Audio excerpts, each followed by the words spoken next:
Yon, welcome back sa ating YouTube channel, Rundit TV. May bago tayo magpatuloy at panoorin ang kabuang video na ito. Humingi lang po ako ng pasensya sa may-ari ng video na ito. Gusto ko lang din ibahagi sa ating mga kababayan kung gaano ba talaga kalawak, gaano ba kaganda, at gaano ba makapangyarihan itong mga insect na ito para makapagpatayo ng ganito kagandang Pugo Resort. Kung saan nga dyan daw nakatira yung mga big boss ng illegal na pugo ng Purak, Pampanga. Siguro nga, sinasabi ko na sa una kong video, nakasama na rin siguro yung mga big boss ng illegal na pugo ng Bamban, Tarlac. Baka kasama, baka dyan rin natutulog minsan si Mayor Alice Guo. Yun ang ito na, huwag na natin itong patagalin at sabay-sabay na natin itong panoorin. Itong disenyo ng kalsada, itong gate, no? Pero ayan, sumalubong ho sa atin, napakaluwag ng parking lot. Pag kami nakita ho kayong ganyan, ang tawag dyan, helipad. Ibig sabihin, talagang yung pong mga residente ho dito, big time, may helicopter.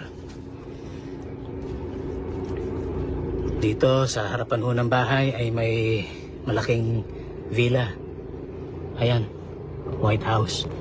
Talagang mula po dito sa entrada, helipad po ang tawag ho dito, Colonel, Yes po. Ibig sabihin talagang meron silang mga gamit na chopper. Gamit sila na sa mga obserbasyon, mga kaibigan, ito pong mga residente ho dito. Itong mga hindi ho kainitan pa ng Pogo, mula ho dito ho sa posisyon ho natin, kasi dito ho sa lugar, mga kaibigan, ay mga vacant lot pero residential area ho din dun ho sa bungad ho nitong Barangay Senyora. Pero dito madalang lang ho yung mga kapitbahay. Bago ako dito, nasa Los Angeles. Nag-CIDG ako. PCR at saka talagang dito pa lang ho sa pagkaka-landscape nito. Ito, pinipitikan na ni Parin Johnny, pinipitikan na ho ng camera. Parang nasa ibang bansa ka, Parin Johnny, no? Dito pa lang ho sa pwesto ho natin, mga kaibigan, parang wala ka sa Pilipinas. Hindi natin alam kung anong ibig sabihin itong mga Chinese character ho na to, pero i-research natin yan maya-maya.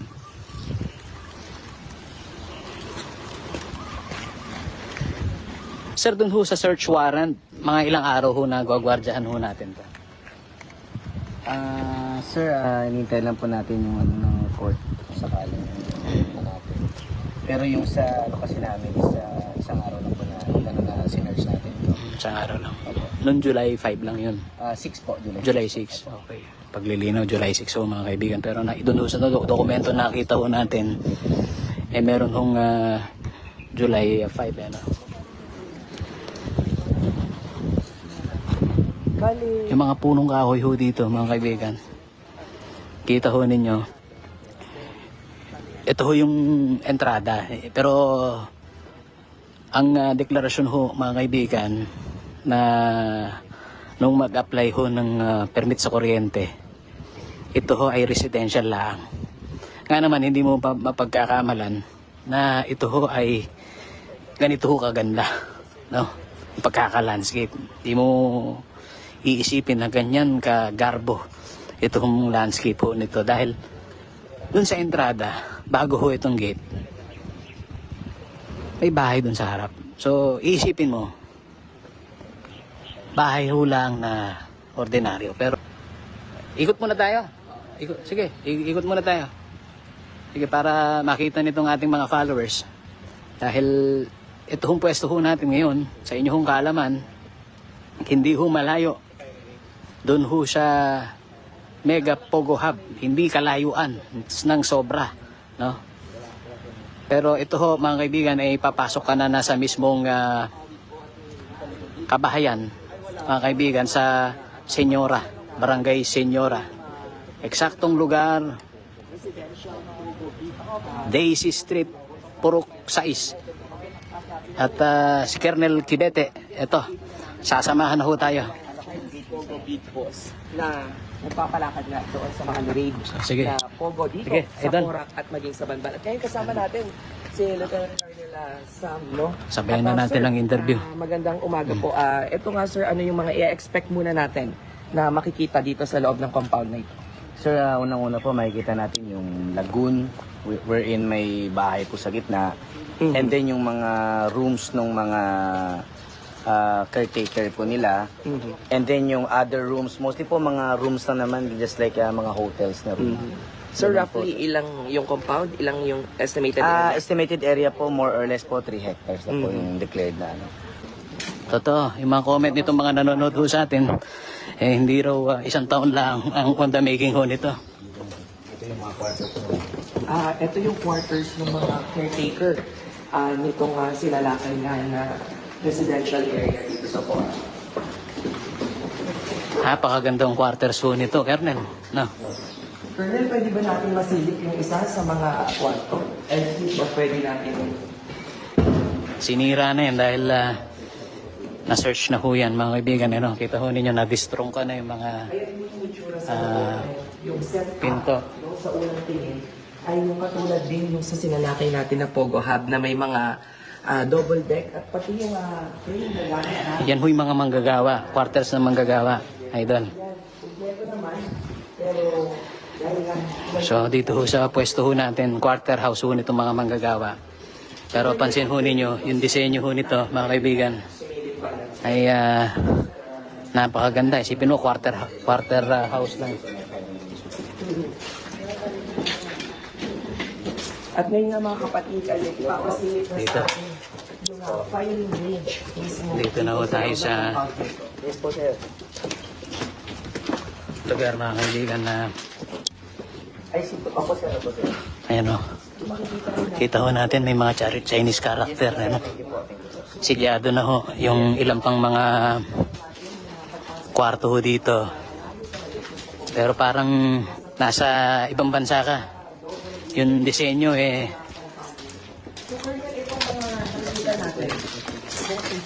Yung quarters pa rin po. Parang kainan na may billiard area, may area. And then dito po yung kitchen nila. Alright. So same dun sa mga nilid natin na Pogo.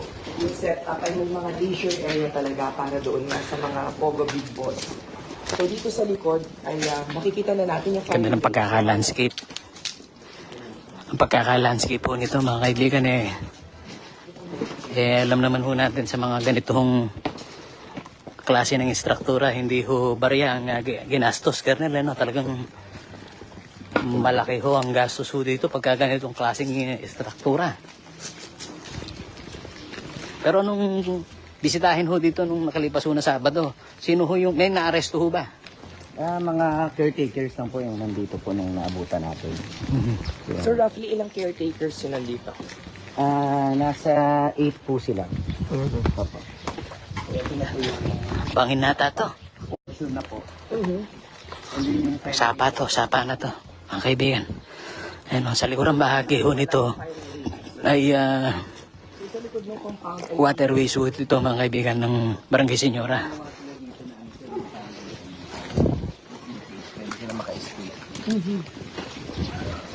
So masasabi natin na well-planned itong structure na ito sa establishment. Yung tunnel palabas ho ng waterways dito ho sa Senyora River, Yung tunnel po. doon naman. Wala na ho lagusan dyan. Wala na. Wala na. Okay. Mahaba po itong lakaran ho namin dahil ang rough estimate hindi ho kukulang ho daw sa 3 hektarya ito sa lawak. Doon sa para maalagaan po sila. Ito hong naririnig ho natin ngayon na Chief of Police ng Porac ay bagong talaga, mga kaibigan. Ulitin ho natin si Colonel Samuel.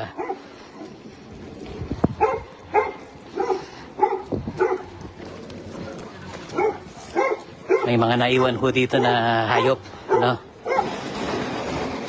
Ayan. May mga aso pa.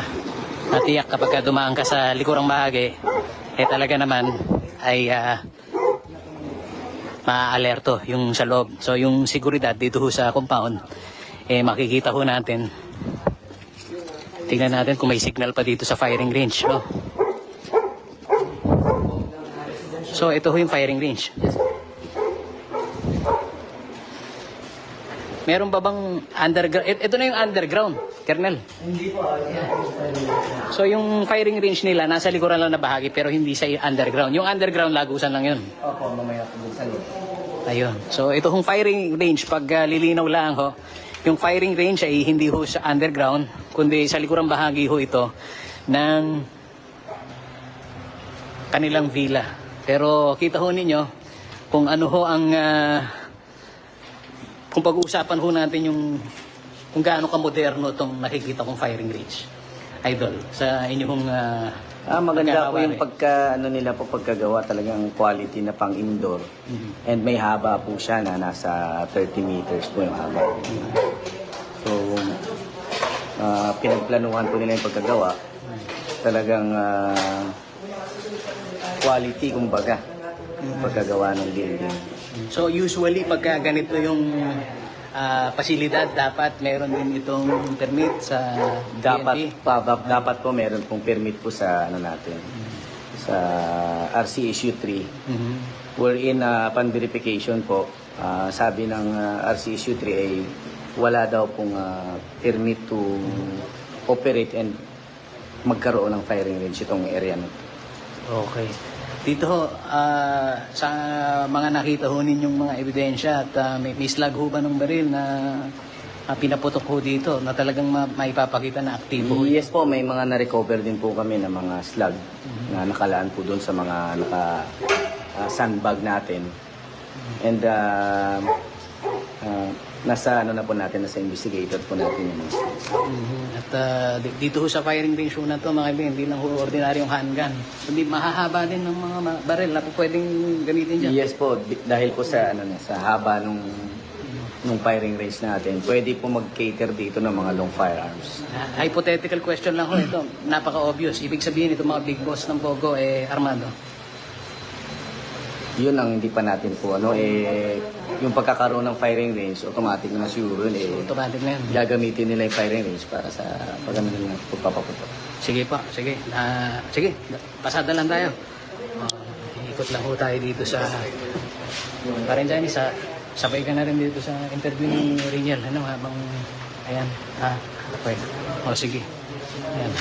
Habang tayo ho ay nag-aabang ng pagpapaliwanag nito pong Chief of Police ng Porac.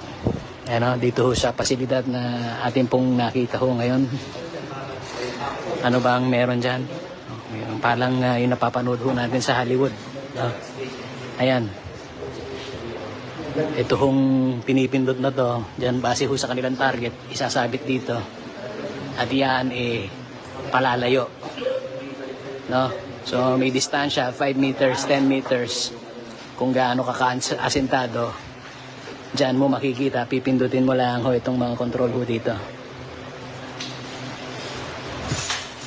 So dito ho sa pwesto ho natin, kung gaano ho ka linaw na talagang dito ho sa Mega Pogo Hub. Opo, Mega Pogo Hub na ito ho ay iniuugnay dito ho sa mga boss dyan ho sa Lucky South 99, Pero ito hong nakikita ho natin na to, mga kaibigan, dun ho sa mga kakabukas pa lamang ng kanilang Facebook, hindi ho ito dun sa Mega Pogo Hub compound sa Santa Cruz, kundi ito ho ay sa area ng Barangay Senyora.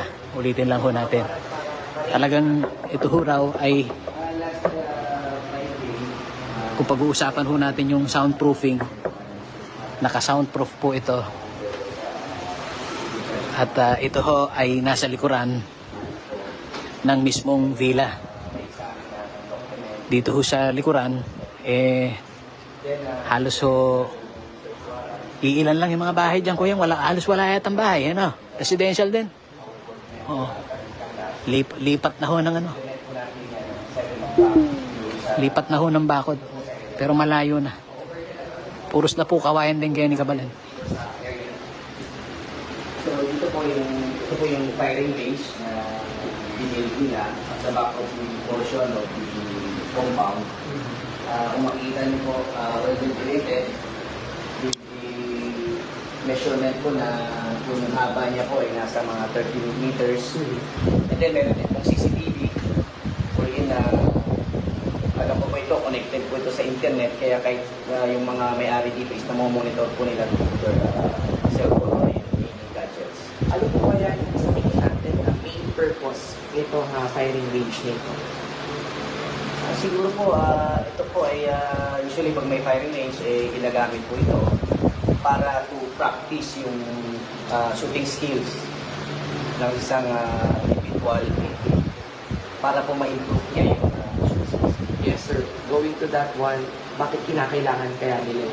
Is it connected na ba? Nakikita nyo na may connection na to doon sa torture na ginagawa dito? As of now po, under investigation pa po kami doon sa area na yun.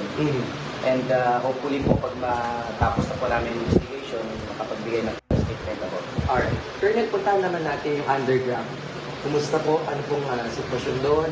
Anong itsura? Ano yung mga nakita? Doon po sa underground, pagpasok po natin nung pinaka-building nila, which is yung event mansion, meron po doon na secret door wherein pag nasa labas ka po, wala kang makita na hawakan or doorknob or what. Basta plain lang po siya na wall. And then ipupush mo siya. Pag napush mo po, ma-open mo siya. And then may stairs pababa. And then paakyat. And then papasok po dun sa bahay na makikita natin sa gitna ng man-made na lagoon. Sir, ano kaya yung pinaka-goal or purpose nitong nasa lagoon na bahay? Yung floating house. Sino kaya ang nandoon? Ano saan siya ginagamit? Paano po? So far po, hanggang ngayon, wala pa rin po kami information about that. Basta ang nakita lang po namin is na yung tunnel, papunta nga po dun sa another building na yung nasa gitna ng lagoon. And so far po, wala pa po kami ibang information na kung paano nila ito ginawa and then kung para saan po yung building nun. Alright. Paglililaw lang ho natin, Colonel, doon ho sa search warrant, paano ho yung initiative ho ng local government? Ito ho ba, mayroong coordination ho sa inyo? Paano yung request? Ito po ay nag-emanate during the committee hearing po dun sa alleged na illegal Pogo Porac sa Porac po. Wherein na-discuss nga po itong property na ito and then pinapa-determine sa atin kung sino yung may-ari, and then yun nga, applyan natin ng search warrant para ma-check natin yung connection po nung dun sa Porac sa Pogo Hub, and then dito po sa area ng Rizalin Mansion. Establish ho tayo ng distansya. Kasi yung mga nagtatanong ho sa atin dito ng live, gaano ba kalayo yan doon sa Megapec Pogo Hub? Rough estimate, meron ho bang 5 kilometro, 6 kilometers? Hindi ganun kalayuan? Hindi po, siguro po roughly mga 5 kilometers po, mga ganun. Talagang malapit. Oh, sir, yung nabanggit nyo, yung may-ari nito na tukoy natin, sino-sino po? Yung nasa application po kasi natin ng search warrant, yung subject person po natin doon ay si Miss Catherine Cassandra Leong and then si Sir Jeric Manaloto po. Pero so far, hindi natin nahuli. Hindi, wala po sila nung time na natin nung in-implement natin yung search warrant. Sir, may nagpo-question, no? If ever yung nationality nila, of course, by papers ay Filipino. Pero ano yung mga next step? Pwede pa ba natin i-counter check? O paano? Siguro po yun ang magiging next natin na step para po ma-verify natin yung nationality nila and ma-establish natin kung Filipino po sila or Chinese. Sir, wala namang mga torture device na nakita? May mga ebidensya po tayong nakuha, like yung mga baseball bats, mga handcuffs, and then mga bolo, mga ganun po. Meron po. So probably may torture activity rin dito? Possibly po. Dito sa mga caretaker na nakausap po natin, yan po kasi binabanggit si Atty. Jun Canlas, board member po natin sa Pampanga, na pati ho yung mga caretaker kasama sa incorporators. Nakausap po ba natin sila? Yes po, yung mga caretaker, meron pong 2. na nung nalaman namin ay yung isa dun ay president pa siya dun sa isang dun sa incorporators po, nakalagay yung pangalan niya dun. Bali dalawa po sila, yung isa si Chona, Miss Chona, and Sir Daniel, yung Hindi pangalan. ko nila alam na yung pinirmahan nila, katunayan na sila official doon sa Bergen Corporation. Yan po ba yung ano? Opo, actually po, dalawa sila ano po sila stockholders din po sila doon na nakalagay sa pangalan nila po. So, ayun. Ilang ang naaresto, mga caretaker, incorporator, pagka nagkaroon ng investigasyon, hindi naman kasama, hindi naman incorporator. Ito yung masakit dyan, itong mga incheck na ito, ay hindi maaresto. Itong mga big boss na ito ay hindi nila basta-basta mahuli.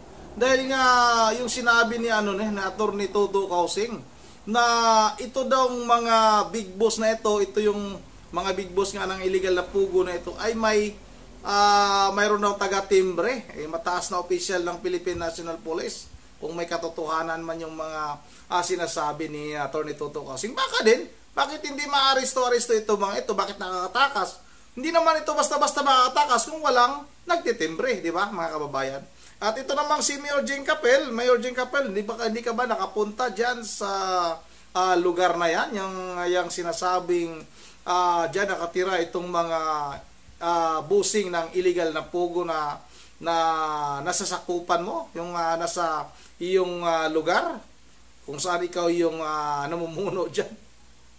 Yan lang naman ay ating katanungan. Yun ang hanggang dito lang muna at bahala na kayong humusga, kung itong si Mayor Jing Capel ay may kinalaman din ba dyan sa sinasabi na yung Pugo Resort na yan. Yun ang hanggang dito lang muna at bago tayo magtatapos ay mag-shoutout lang muna tayo ulit kay Ma'am, kay Ma'am Berjever, Diyos ng Pulilan, Bulacan, kay Ma'am Joyce ng Japan, kay Ma'am Susan Sibilichix, kay tawag nito, dito lang, magbabasa lang ako dito, kay Ramel Rivera, shoutout, Jaime Perez, shoutout Cesar Mistoso, shoutout, kay Raul Bernales sa Mapanao, shoutout, at shoutout na rin kay Willie Tukson at kay Oscar Gatanila. Yun ang dito lang muna. At once again, this is Rundi TV. Ingat ng lahat. God bless bawat isa sa atin.